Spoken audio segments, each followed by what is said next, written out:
Red Cup Talk with Brian Adams. Let's get into it.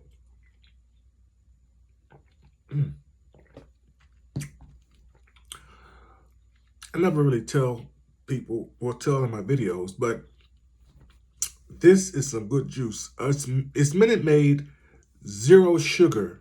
I get it from the Winn-Dixie where I live, but it's really good. I like the lemonade. They have lemonade. They have fruit punch, and there's no sugar in it. It tastes like it has sugar. It's really good. I mean, it really does taste like it has sugar. Here, try it. If you ever get a chance, try it. You might like it. I don't know. But I just wanted to come in here to you and talk chat with you a bit, guys and gals and gals and guys. Uh, I was prepping for a video yesterday, and I was looking at the dates, and I said, wow, tomorrow is 9/11. Come so fast. You know, every year I usually try to stop and do a moment of silence or something for the people that lost their lives, and not only just them, but their families, the loved ones they left behind. But yeah, I was really, like I said, I normally do something, but I've never recorded it. So I said, well, this time around, how about I concentrate on recording and getting something out there, because like I said, I've never done it. I would start with this though. Do you remember what you were doing or where you were 9/11 when you got the news? Um, Gosh, I can remember it like it was yesterday. I lived in the DMV. I'm from DMV, so I'm from DMV. I'm from Maryland. So I was in Maryland. Well, I wasn't in Maryland. I was in DC at the time. Because I lived in Maryland, but I worked in Washington, D.C. in this downtown part. So, well, actually, let me fix that. At that time, I think that was in what, 2000? Because I did write it down. Where's my, oh boy, 2001? 2001, I think it was. And 2001, I was living in D.C. That was my second apartment. Um, I was living off of North Capitol. It wasn't Hawaii Avenue. It was the street before Hawaii, Claremont Drive. I forgot the apartment complex, but I remember that. I remember my mom calling me that morning. It was like, Brian, where are you? What you doing? And I was like, okay, let me back up some. So people that know me know that really know me know I'm not a workaholic, but I don't mind work. I mean, my mom and my dad started me off working as a young man. Working was introduced to me as a punishment when I would yeah, when I was younger, when I would do things bad and I was on punishment. I would have to go to work with my mom or go to work with my dad, and they would give me work to do. So, none needless to say, I'm used to keeping my hands busy, my hands moving, everything. You know, I'm used to working. I'm fine with it. I'm not scared of it. I don't give excuses for it. I've been working all my life, for Christ's sake. I'm one of the ones. Not to say that I'm a special person, but I hadn't realized. Well, I don't want to go down that hole right now. We'll come back to that later. At the time, where I was at the time, I was living in D.C. on 9/11, and I was working in DC, working like maybe 10 minutes away from my home. But DC traffic was so bad even back then that it took me an hour to get to work. Let you suck all that in if you're not from the Washington D.C. DMV area. I lived 10 minutes from my job, but it took me an hour to get to work. So I'm sure like now it probably like 2 hours to get to work. I wasn't. So yeah. So that was a time then. I remember that. I remember one time. My side note, my mom had called and was talking. We were talking about something else, something off the subject, and she had said something about she worried about me because if something was to if someone was to nuke the White House or the Capitol, I would be in the radius of getting hit too. And I'm like, you out there in PG County, Maryland, don't act like that. You ain't too far away. You get out there to Maryland, cross the line and be acting like you all too good, too goody. Yeah, so you just across the line, woman. So I say that to say that all of us combined, these DMV, that's what they call it, DMV. You got Maryland, well, you're Maryland, then you have DC, that comes sort of like this way, and then you have like Virginia, which is sort of like this way, because there's some parts of Maryland you can be in the north, you can be north of Virginia. There's some parts of Virginia you can be north of Maryland, so it's kind of like all combined. If you have an opportunity to look into it, just look it up. You'll see it's very, very. They have it all over the internet. It's very explanatory. But anyway, getting back to the 9/11 situation. People, like I was saying, people that know me know that I like to work. I don't mind working. I ain't gonna say I like to work, but I don't mind working. Like if this is what I got to do, tell me what I got to do. I'm doing it. Even now, as today, tell me what I need to do, and I'm on it. So that day I woke up, something said, Brian, stay home. Now, mind you, I hadn't taken off work. I think that year, last time I had taken off was like April of that year. So some said, Brian, stay home, stay home, stay home. And this was like about 6 o'clock in the morning. I think I got up, went to the bathroom or something like that. This was before the sun came up. This was then. Some said, Brian, stay home. And I gotta be telling the truth, because I mean, like, I stay home. I stay my black butt home. Yeah, I stayed home, and I called my boss and told my boss, wasn't feeling good now. I wasn't gonna be in today. So that's how that went. I stayed home and went back to sleep. Like I said, called my boss, went back, hung up, went back to sleep. My mom called about 8 something, 8:30 maybe, 8:30 or something. Now mind you, 8:30, usually that's the time, like if I could remember, that's the time that I'm actually in downtown DC.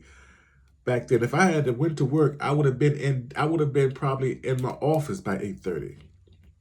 Because like between 8:15, 8:30, parking in the garage, and then the garage wasn't there. My job was like a few blocks away, if I remember. Or I may have caught the metro. Either way, it was a few blocks. Even the metro was still the same thing. It's a few blocks away, so you would have to, get off the metro train, get out, get on the ground, walk, a few blocks to your job. So about 8, around all that time that stuff was going on, it would have hit. And mind you, this is also, they hit the Pentagon. Now, I think the Pentagon, I don't know exactly what time, I can't remember. I should have did a little bit more research. Like I said, I was just like in awe because of the time that's gone by. And this is something that's gone down in history that will probably be discussed for the rest of our entire lives and lives to come, years to come for that matter. But yeah, getting back to the story, I was, my mom called and I told her, she was like, where are you? I said, I'm home. I am in bed. Why? What's going on? No, I'm sorry. We didn't even get that far. She was like, where are you? And I was like, what's going on? I didn't even tell her where I was. I was like, what's going on? She was like, they done blew up the White House. They done blew up the they blew up the White House. They blew up the Capitol. They done blew up the monument. They blew up the New York Sky World Trade Center, and it's a mess. This is a mess. And oh my God! I was like, oh, this woman is tripping. Maybe she took too much of her sugar medicine, or maybe she didn't take enough of her sugar medicine, or maybe she took some too much of something else. Or maybe she took an extra dose and thought that she didn't take a dose this morning, but whatever it was, she was feeling it at 8 something in the daggone morning. I had to took off work. Something told me I had to answer because I was like, usually, without to take off work and I really ain't got nothing to do, I kind of get secluded to myself. I kind of don't mind staying in, just being being to me, or if I'm taking off with somebody or whatever's going on. I normally don't really pick up because at that time I should be at work. So why are you calling me anyway? But that wasn't going through my mind that it was really something going on. It was just mom being nosy, I guess, or something. But so I remember getting on the phone when I said, I'm gonna call you back. Then she called like maybe 20, 30 minutes later, and she was like talking calmly then, but slowly. Brian, where are you at? This is your mother. Answer me. And I was like, I said, Mom took over work. She said, where are you? I said, man, home. She was like, home where? I said, man, home, I'm apartment. And she was like, have you seen the news? And I turned the news on as she's talking to me. And I was like, wow. I remember it wasn't that long because when she called me back, I might be exaggerating the time a little bit because now as I think about it and it's coming to me, she when I was on the phone with her, I remember turning the news on, I was talking to her, and then the second plane hit.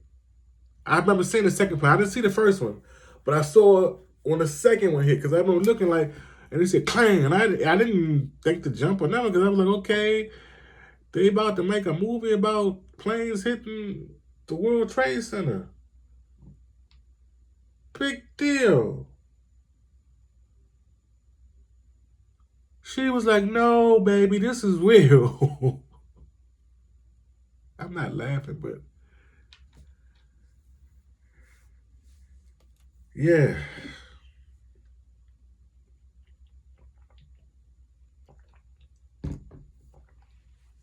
That's why I was calling you. So I said, well, I think my sister went to work. And I don't think I'm thinking it. She did go to work. She was working for a hair salon in DC, in Washington DC by Union Station. And I remember us going down to try to get her. And the cell phones, it was out. You couldn't talk. You couldn't call on the phones or nothing. I think we even had pages still then, and you couldn't couldn't send or receive pages. It was crazy. I remember that. I remember one point we was riding around, and just looking because at that time that was off. So I linked up with some friends, and of course I had some friends that was off. And I remember we was riding around, and you just see this big glob of smoke. I had never seen it before. It looked like it was dark over there. Like it was like over that way, and it looked like it was dark. And I was like, I had never seen that before. Like, I mean, I'm experiencing stuff for the first time in my life, and I'm going into adulthood, as a young man. I'm like, what the world? What is going on?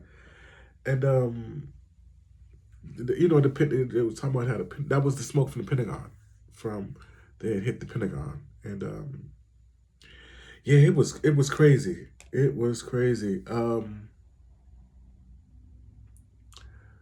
One of the neighbors' husband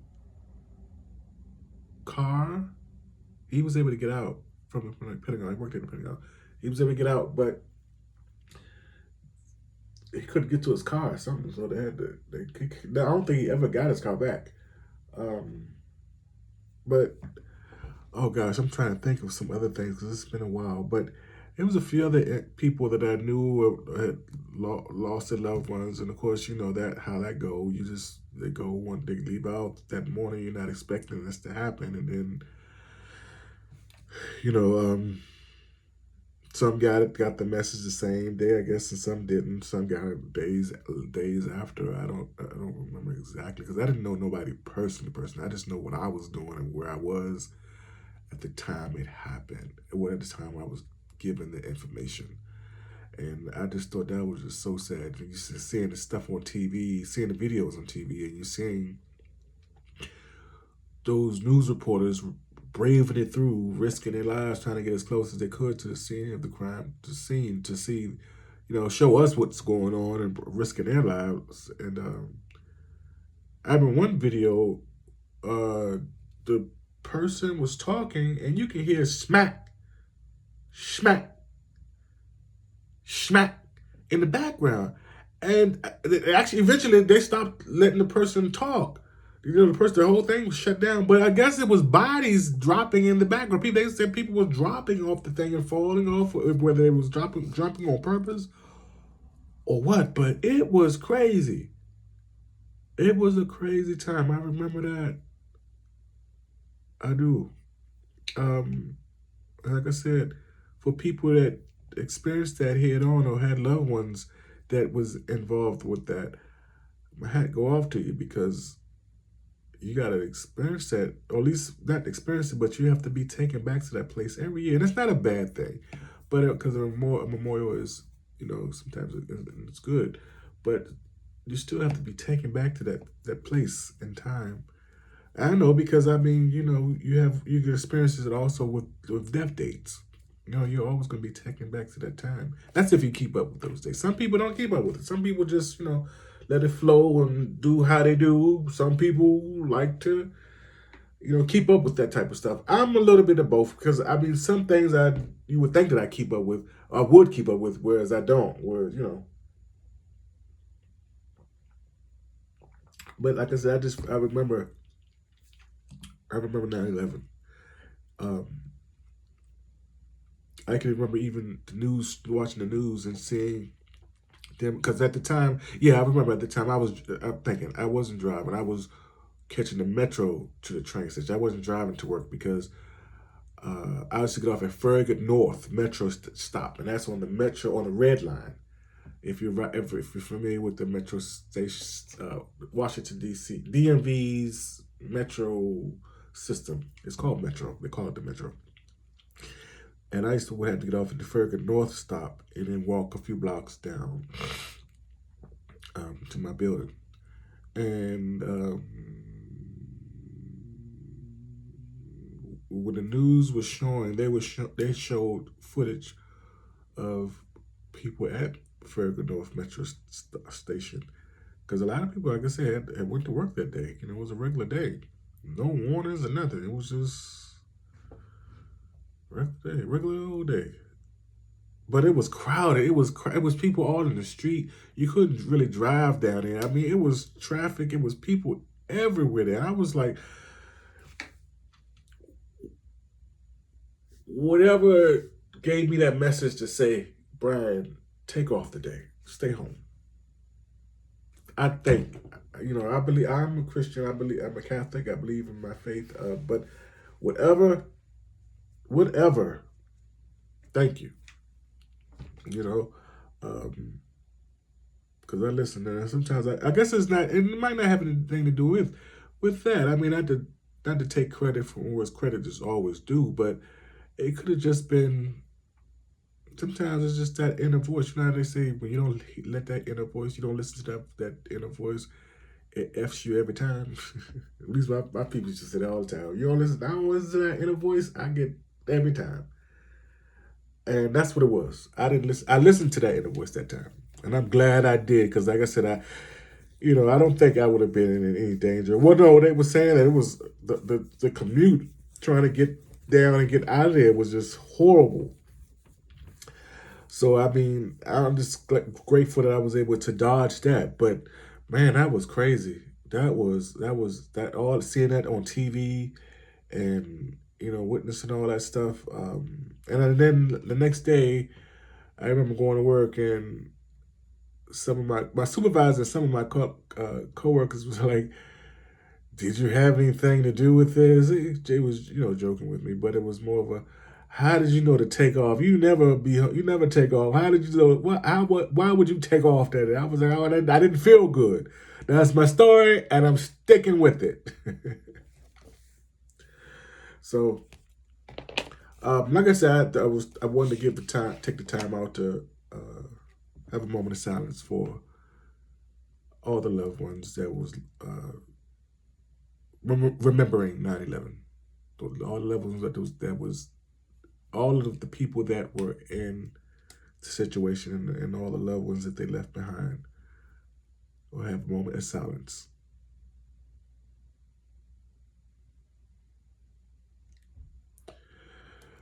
All right, so my email, small talk with Brian, small talk with B Adams at gmail.com. That's all one word, small talk with B Adams at gmail.com. If you have any messages, or even if you want to send me a note, or any suggestions or anything like that, please feel free to hit me up. I will read all your notes. I get all the emails, and thank you for the ones that actually has sent me something.